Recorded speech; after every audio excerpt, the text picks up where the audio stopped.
Vous en êtes où avec vos sous? J'apprends à faire un budget. Pour ne pas finir dans le rouge avant la fin du mois et éviter les crises d'angoisse en consultant le solde de votre compte bancaire, il vous est nécessaire d'apprendre à maîtriser votre budget. Pour avoir un budget équilibré, on parle souvent de la règle des 50-30-20. Cela signifie que 50% des revenus seront affectés aux charges fixes, c'est-à-dire les dépenses obligatoires et essentielles, loyer, remboursement des crédits, impôts, assurance, alimentation. 30% iront aux achats plaisir, restaurants, shopping, vacances. 20% seront consacrés à l'épargne qui servira à réaliser de futurs projets. Exemple, je gagne 2 000 € par mois, 1 000 € vont à mes charges fixes, 600 € à mes dépenses plaisir et j'épargne 400 €. Voilà pour le principe.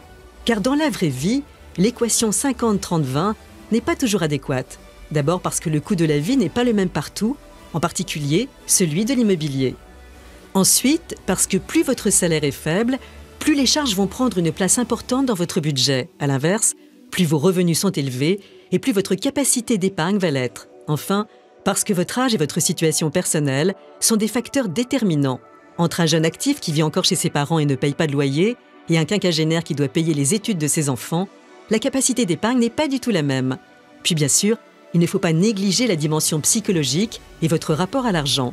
Si certains sont plutôt économes et prudents de nature, d'autres cèdent plus facilement à la tentation. Soyez donc honnête avec vous-même. Inutile de vous serrer la ceinture pendant 6 mois si vous craquez ensuite et dépensez l'intégralité de l'argent économisé en shopping.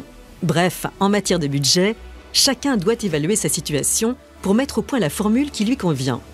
Mais quelques règles de base doivent être intégrées. Règle numéro 1, faites le point sur vos dépenses et vos recettes. Reprenez vos relevés de compte du mois précédent et notez tout. Certaines dépenses sont incompressibles, d'autres au contraire peuvent certainement être éliminées. Si chaque jour, sur le chemin du travail, vous dépensez 6 € dans un latte macchiato, faites le compte à la fin du mois. 120 € en latte, aussi raffiné soit-il, c'est peut-être un peu trop, surtout si vous gagnez 2150 € par mois.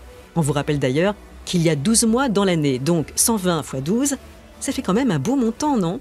Faites également un tour d'horizon des dépenses et des recettes de l'année précédente. Notez cette prime exceptionnelle, ce crédit d'impôt, mais aussi tous les imprévus auxquels vous avez pu faire face. Chaudière à changer ou couronne dentaire par exemple. En gros, servez-vous de vos expériences pour anticiper. Règle numéro 2, supprimez le superflu. Pensez par exemple à vérifier vos prélèvements et supprimer tous les abonnements inutiles. Cette plateforme de streaming que vous utilisez 5 fois par an, est-ce vraiment nécessaire de la conserver? Et cette salle de sport à la mode mais hors budget? Ou encore ce forfait téléphonique hors de prix? Et que dire de cette assurance que vous devez renégocier depuis des mois? Mais vous avez juste la flemme de le faire. Enfin, règle numéro 3, anticipez les coups durs.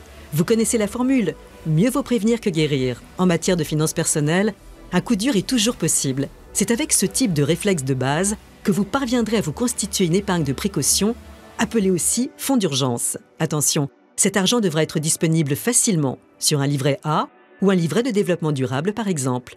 Voilà, une fois ces efforts réalisés sur vos finances au quotidien, vous pourrez vous projeter vers l'avenir et vous lancer dans l'aventure de l'investissement. Cette vidéo vous a convaincu? Vous pouvez maintenant suivre les autres modules d'éducation financière sur Boursorama.